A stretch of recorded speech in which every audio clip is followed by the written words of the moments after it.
UFT live में हम आप तक पहुंचा रहे हैं उत्तर प्रदेश की पल पल की खबर।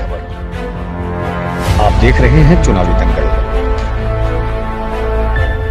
बाबा ने 11 तारीख को टिकट बुक करा लिया लखनऊ से गोरखपुर के लिए। नमस्कार, यूएफटी लाइव में आपके साथ मैं हूं सिमरन कौर।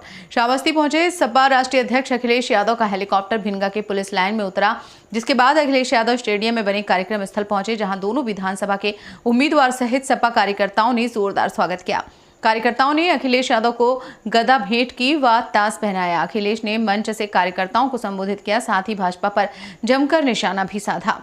अखिलेश अपनी सरकार में कराए गए विकास कार्यों को गिनाते हुए विपक्ष पर जमकर बरसे और कहा कि यहां इतने छोटे से मैदान में जिस तरह भीड़ इकट्ठा हुई है, लोगों का जन समर्थन मिल रहा है, यहां किसी का खाता खुलने वाला नहीं है। भाजपा ने जनता से झूठ बोला। इनके नेताओं के भाषण सुनोगे तो पता चल जाएगा, छोटे नेता छोटा झूठ बोलते हैं, बड़े नेता बड़ा झूठ बोलते हैं। भाजपा के लोगों ने कहा था कि सरकार बनने पर किसानों की आय दोगुनी करेंगे, लेकिन सरकार बनने के बाद इन्होंने कुछ नहीं किया, किसानों को सिर्फ लूटने का काम किया। धान 800 रुपए में बिका, जबकि सरकारी रेट 1800 रुपए होना चाहिए। जब से इनकी सरकार आई, डीजल पेट्रोल महंगा हुआ है, नौजवान की गाड़ी नहीं चल पा रही है। दोबारा जब भाजपा की सरकार बनेगी तो पेट्रोल 200 रुपए में बिकेगा। उन्होंने कहा कि बाबा मुख्यमंत्री कहते हैं गर्मी निकाल देंगे, किसानों को खाद नहीं मिल पा रही है और जो जानवर घूम रहे हैं मुख्यमंत्री के प्रिय जानवर हैं। इस बार श्रावस्ती के लोग वोट डालेंगे तो भाप निकाल देंगे। पहले चरण के चुनाव में भाजपा के लोग ठंडे पड़ गए। तमाम किसान भाइयों ने वो समय देखा होगा जब लॉकडाउन लगा था, लोग बाहर पड़े थे और उनको मदद नहीं मिली। छोटे छोटे बच्चों को उनके माँ बाप कंधे पर बिठाकर घर चले आए, परंतु लोग तो घर भी नहीं पहुंचे, रास्ते में ही खत्म हो गए। उनकी मदद समाजवादियों ने की थी और मरने वाले परिवार को 1 लाख रुपए देने का काम किया था। उन्होंने कहा कि बहराइच में एक मां ने लॉकडाउन में बच्चे को जन्म दिया, जिसकी मदद किसी ने नहीं की और बच्चे का नाम लॉकडाउन रखा गया। हम सब परिवार के लोग हैं, परिवार वाले ही परिवार का दर्द समझ सकते हैं, जिनके परिवार नहीं है वो परिवार का दर्द नहीं समझ सकते। कानून से आए थे, लेकिन हमारे किसान पीछे नहीं हटे।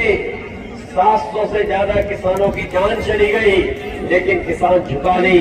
अंततः सरकार को झुकना पड़ा और काले कानून वापस हो गए, वापस के नहीं हो गए। इधर बीजेपी वाले बहुत ABCD पढ़ रहे हैं। इनके नेताओं को देखोगे तो ABCD पढ़ रहे हैं।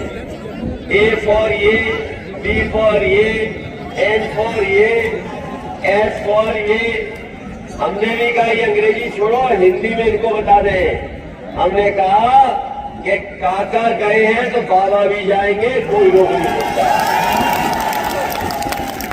और काका का मतलब है काले कानून। तो अगर काले कानून चले गए, काका चले गए, तो बाबा भी जाएंगे, कोई रोक नहीं सकता है। और हमारे बाबा जी ने तो पहले ही 11 तारीख की टिकट बुक कर लिए लखनऊ से गोरखपुर की। इसलिए किसान भाइयों, प्रत्येक फसल के लिए MSP देने का काम समाजवादी सरकार में होगा। गन्ने का भी भुगतान 15 दिन में होगा। हमारे किसानों का ब्याज मुक्त होगा, लोन देने का काम समाजवादी सरकार में होगा। इसी तरह महिला शिक्षकों के उनके गैर जनपद में पोस्टिंग होगी। बस में चलने के लिए छात्राओं को एक भी पैसा नहीं देना पड़ेगा, छात्राएं फ्री चलेंगी। जो 12वां पास करेंगी बेटियां, हमारी बहनें, उनको 36,000 रुपया महीना साल में देने का काम समाजवादी सरकार में होगा। लड़कियों की पढ़ाई KG से PG तक फ्री, कोई भी पैसा नहीं देना पड़ेगा। जो हमारी गरीब माताएं हैं,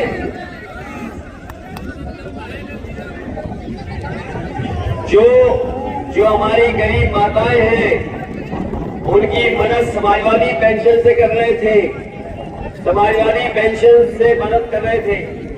इस बार समाजवादी सरकार बनेगी तो 500 नहीं, हमारी गरीब माताओं बहनों को 1,500 रुपया महीना और साल का 18,000 रुपए देने का काम हमारी सरकार में होगा। यूएफटी लाइव के लिए संवाददाता मोइनुद्दीन अंसारी की रिपोर्ट।